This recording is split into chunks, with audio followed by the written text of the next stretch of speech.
প্রিয় ষষ্ঠ শ্রেণীর শিক্ষার্থীরা, রফিকুল এডুকেশন বিডির নতুন আরেকটি ভিডিওতে তোমাদেরকে স্বাগতম। তো আজকে আমরা যেটা আলোচনা করব সেটা হলো তোমাদের ষষ্ঠ শ্রেণীর এবছর বার্ষিক পরীক্ষার যে ইংরেজি প্রশ্নটা কিরকম হলো সেটা নিয়ে। তোমরা যারা এখনো ইংলিশ পরীক্ষা দেও নাই তাদের জন্য হয়তোবা এই প্রশ্নটি অনেক উপকারে আসবে। তো সেদিকে লক্ষ্য রেখেই তোমাদের জন্য আজকের প্রশ্নটি নিয়ে আসলাম। প্রশ্নটি আমাদের স্কুলে বার্ষিক পরীক্ষা অলরেডি হয়ে গিয়েছে, ইংলিশ প্রশ্ন, সেই প্রশ্নটাই তোমাদেরকে দেখানোর চেষ্টা করব।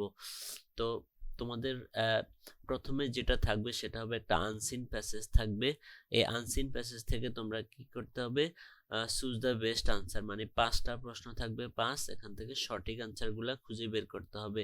প্রত্যেকটা প্রশ্নের জন্য 4টা করে উত্তর দেওয়া আছে, এগুলো সঠিক উত্তরে টিক দিতে হবে। 1, 2, 3, 4, 5, এই 5টার মধ্যে প্রত্যেকটার মধ্যে আবার 4টে করে উত্তর আছে।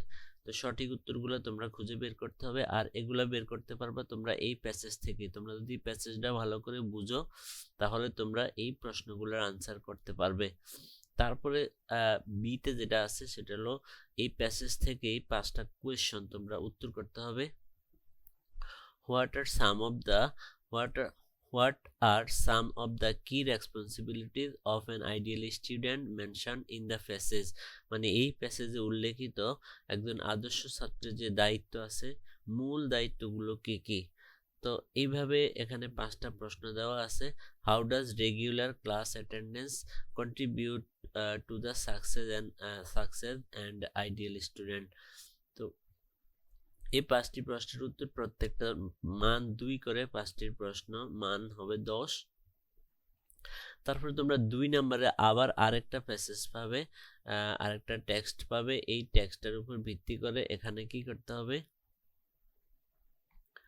এই টেক্সটের উপর ভিত্তি করে তোমরা ট্রু ফলস দিতে হবে। Read the statement and write whether they are true or false, if false give the correct answer. তোমরা যদি ট্রু হয় তাহলে ট্রু লিখবা সামনে, আর যদি ফলস হয় তাহলে ফলস লেখা কারেক্ট আনসার লিখতে হবে। তো এইভাবে এখানে আছে 5টা প্রশ্ন, প্রত্যেকটার মান 1 করে, 5 ট্রু ফলস। তারপরে আবার কি আছে, বিতে আছে কলাম এ কলাম বি, মানে কলাম এর সাথে কলাম বি সঠিক শব্দটা, সঠিক লাইনটা মিলাতে হবে। তো এখানেও তোমরা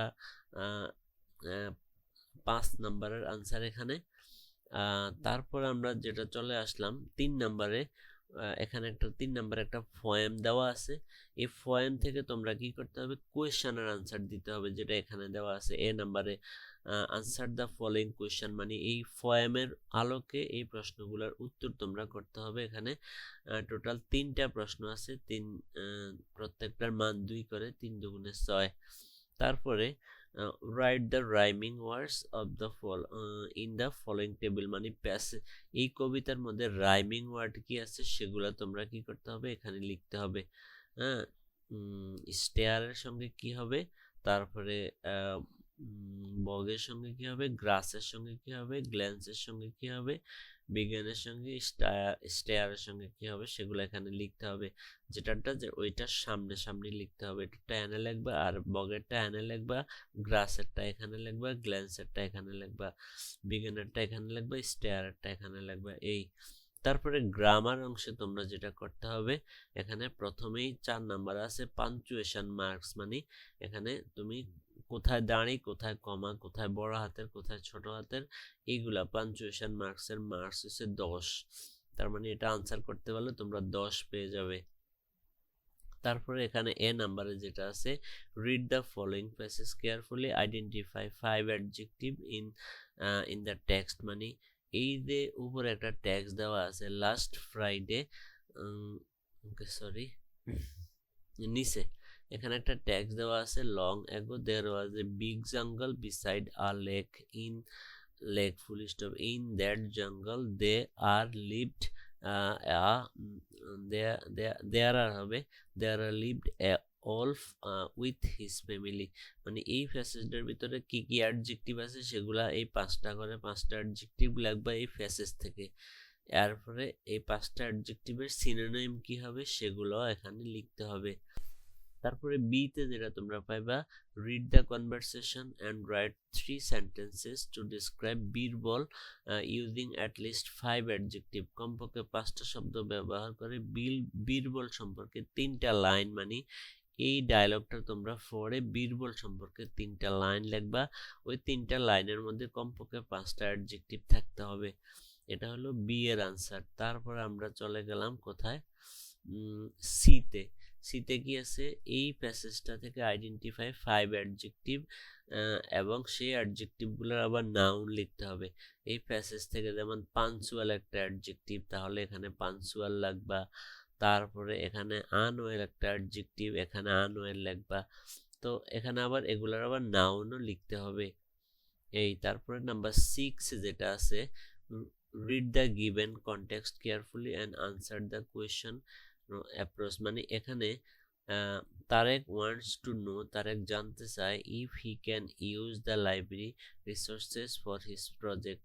লাইব্রেরি রিসোর্সের জন্য তার প্রজেক্টের জন্য লাইব্রেরিতে যা যা আছে এগুলো সে ব্যবহার করতে পারবে কিনা। তাহলে এখানে হাউ শুড, খেয়াল করো, how should he ask for his permission, সে কিভাবে তার এই পারমিশনটা চাবে সেটা।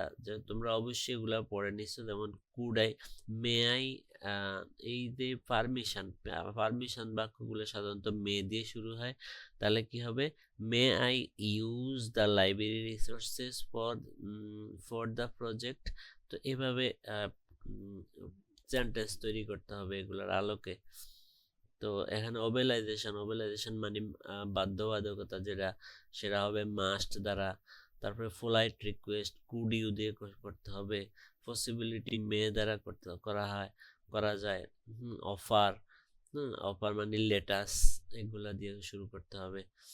তারপরে আমরা রাইটিং পার্ট ডি তে রাইটিং অংশে চলে আসলাম। এখানে রাইটিং অংশে তোমাকে প্রথমেই কি আছে, write a letter to your friend inviting him to attend birthday party. Birthday পার্টিতে বন্ধুকে আমন্ত্রণ জানিয়ে কি করে একটা লেটার লেখো, এটার মান হবে 12। তারপরে 8 নম্বরে ডায়লগ লিখতে হবে, your friend and you about your family, তোমার পরিবার নিয়ে, এটা হবে 8। তারপরে 9 নম্বরে কমপ্লিট দ্য ফলোয়িং স্টোরি, তার মানে এখানে একটা স্টোরি লিখতে হবে। A cock was very thirsty, একটা কাক ছিল খুবই তৃষ্ণার্ত। He flew from one place to another in search of water, সে পানির সন্ধানে বিভিন্ন স্থানে ঘুরে বেড়ায়, কিন্তু তো এই স্টোরিটা তোমাদের শেষ করতে হবে পুরোপুরি লিখতে, তাহলে এখানে 15 মার্কসের একটা আনসার হবে তোমাদের। তো প্রিয় শিক্ষার্থীরা, আশা করি তোমরা আজকের প্রশ্নটা পেয়ে অনেক উপকৃত হবে এবং তোমরা বার্ষিক পরীক্ষার জন্য প্রস্তুতিটাও ভালো করে নিতে পারবে। তো ভিডিওটা কেমন লাগলো সেটা অবশ্যই আমাকে কমেন্টস করে জানাবে। আর তোমরা অবশ্যই আমার চ্যানেলটাকে সাবস্ক্রাইব করে রাখবে, যাতে পরবর্তী ভিডিওগুলো তোমরা সবার আগে পেয়ে যাও, নতুন নতুন ভিডিওগুলো। তো সবার সুস্বাস্থ্য ও দীর্ঘায়ু কামনা করছি। ভিডিওটা কেমন লাগলো সেটা অবশ্যই আমাকে কমেন্টস করে জানাতে ভুলবে না। তো সবার সুস্বাস্থ্য ও দীর্ঘায়ু কামনা করে আজকের ভিডিও এখানে শেষ করছি। সবাই ভালো থেকো, আল্লাহ হাফেজ।